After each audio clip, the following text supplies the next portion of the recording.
As a beginner, building your first gaming PC may seem like a very intimidating task, and I completely understand. There's a bunch of different parts. You're probably wondering how you put them together, how much will everything cost, how do I choose the parts, and I understand, trust me. And as someone who recently just built their first gaming PC, I'm just here to make the process a lot more simpler for you guys and some thoughts and considerations you should consider before building your first gaming PC. I won't go through the exact details on how to put every single part together when it comes to building a gaming PC. Instead, I wanted to make this guide for people who have absolutely no idea where to start. And after watching this video, you should have a good idea on how to choose your parts, where you should go to choose your parts, and what videos to watch next if you want to build your PC. So let's get right into it. First, I want to break down what are the internal components that you need to build your first gaming PC for someone who has no idea about computers and their internals, and it's going to be sorted from most important to least important. Kind of. First and foremost, we have the GPU, aka the graphic processing unit,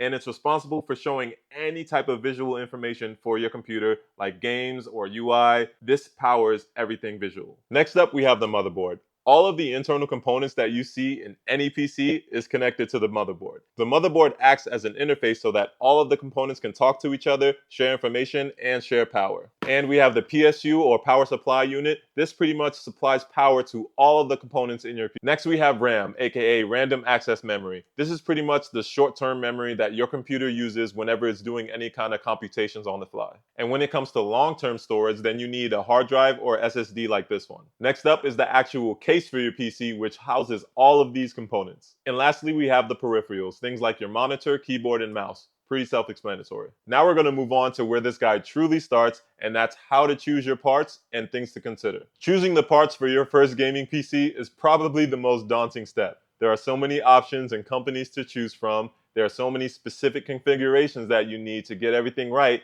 etc. So before you go out and buy whatever is the most expensive component in each category, here are some things to consider. So the first thing to consider is, what's your budget? Now, I know you probably hear this one a lot, but it really is the most important step when it comes to building your first gaming PC. Building a PC in general is going to be expensive, especially if you're buying all new parts, but it will be cheaper most of the time than buying a pre-built PC. I would be prepared to spend at least $500 to $600 on even a base low-level gaming PC. And if your budget doesn't quite meet that threshold yet, I would recommend either saving up some more money or buying a console which plays all of the latest games. Here are some budget estimates when it comes to building a low-end, mid-end, and high-end gaming PC, and as we go through the future sections in this video, you'll understand where these numbers come from. The next thing to consider is, what type of games do you like to play? Do you like to play major AAA titles that demand high graphics? Do you like to play fast-paced competitive FPS games? Or do you like to play emulators and just cozy games that don't require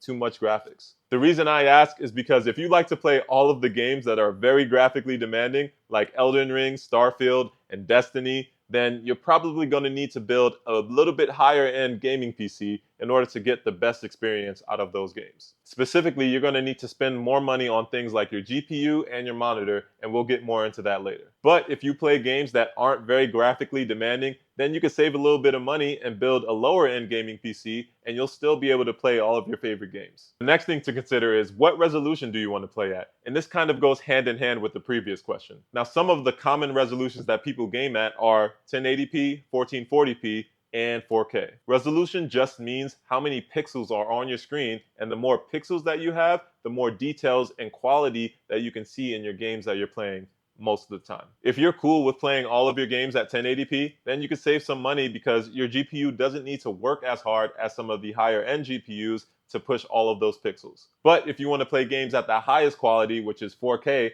then you're going to need to spend a lot more money on your GPU and your monitor. Most high-end GPUs today go for around $1,000 for just a single component of your gaming PC.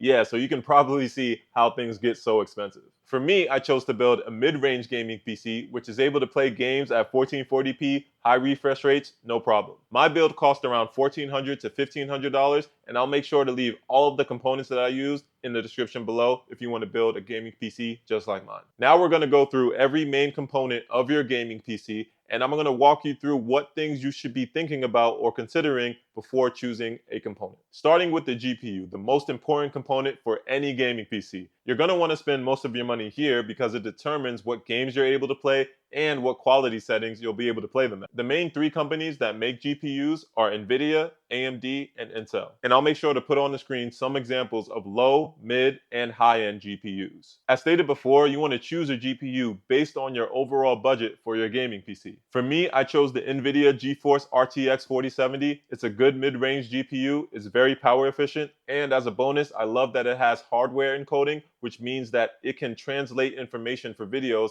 a lot more easier than some other cards.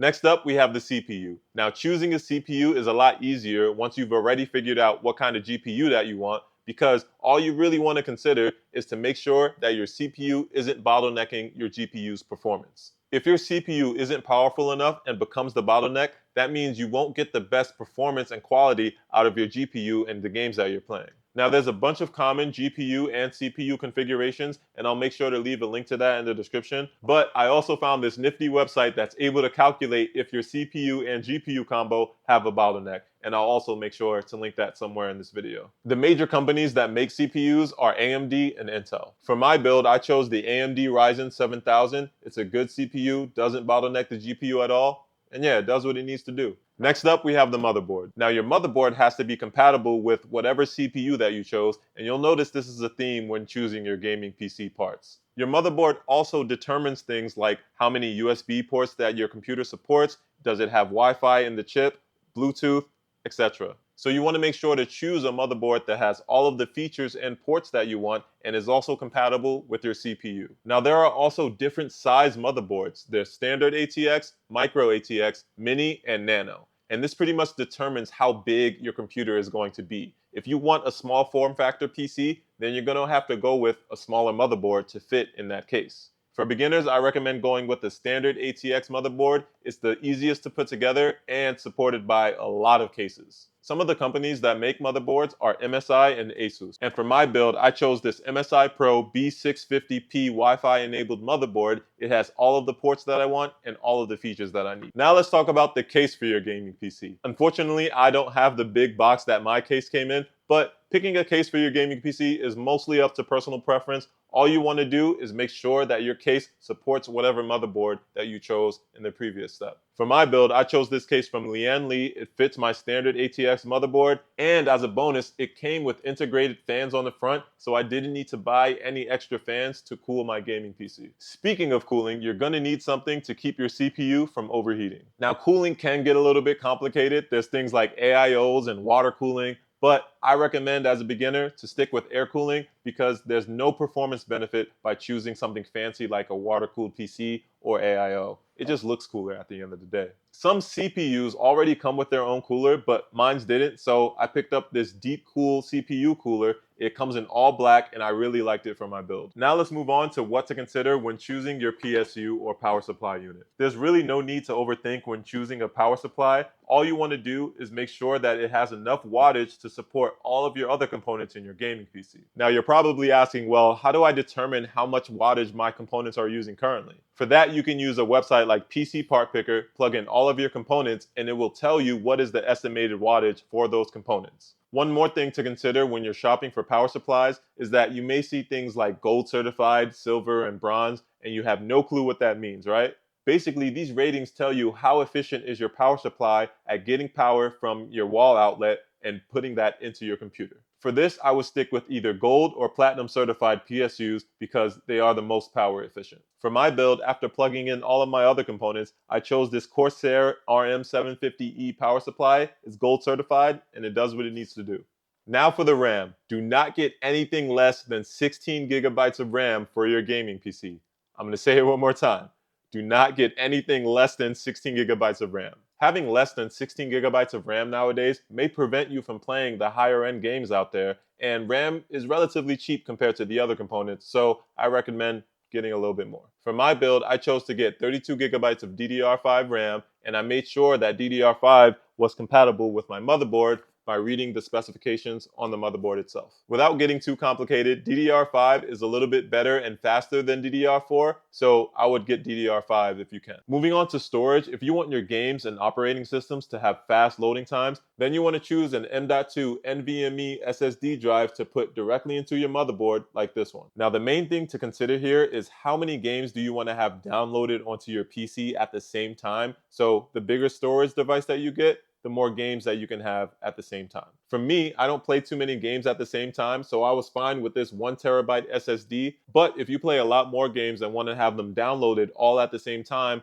then I recommend getting a 2TB or maybe even 4TB SSD so you can fit all of your games. All right, now let's get to the gaming peripherals like your monitor, keyboard, and mouse. For your monitor, you want to make sure that you get a monitor that supports the resolution and frame rate for whatever GPU that you just bought. For example, if you chose a high-end GPU that supports 4K gaming at high refresh rates, then you'll also need a monitor that supports 4K gaming and high refresh rates. There are tons of different companies that make monitors of all different sizes and shapes, and what I recommend is honestly just to do a little bit of browsing, find out which one has the best reviews and also fits your budget in mind. In my setup, I chose to get the Gigabyte M27Q monitor that supports 1440p gaming at 170 frames per second. I like to play a lot of FPS games like Apex, so honestly, this monitor was perfect for me and it fit my budget. For your keyboard and mouse, these are definitely personal choices, but I recommend you look to get a mechanical gaming keyboard and a gaming wireless mouse. Now, there are lots of different types of mechanical keyboards out there, so it may seem overwhelming at first.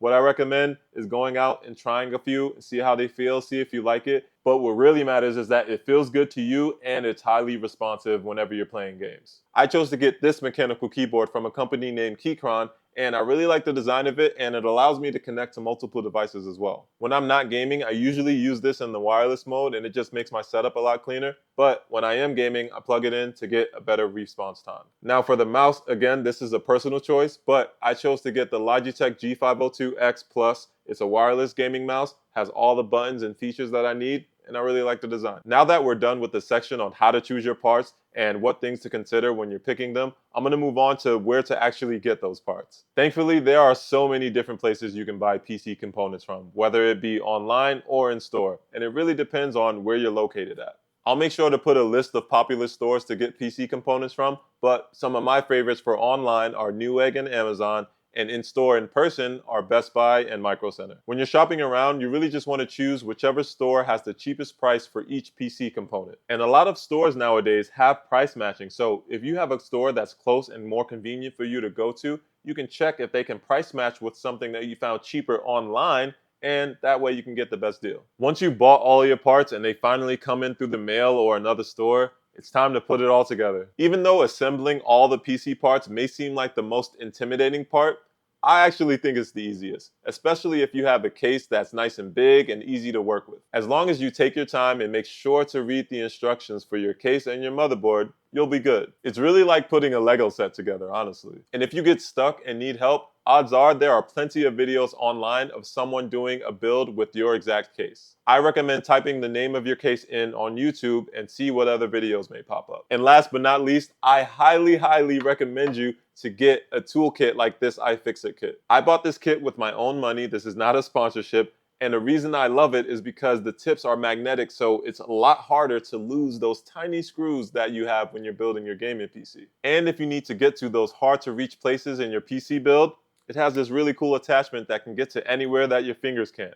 So yeah, I'll definitely leave a link to these in the description below. And that's it. Now you can go off to the next steps on how to build your gaming PC. You can watch some more videos of people in their builds, or you can dive deeper into some of the components that you actually want. I hope this video was helpful, and if you have any questions at all in terms of next steps or anything that I discussed in this video, let me know in the comments. And if you've watched all the way up until this point, I'd appreciate if you could hit that subscribe button, and I'll catch you next time. And again, I'll make sure to put all of the links in the description of this video for any tools or helpful resources that I talked about.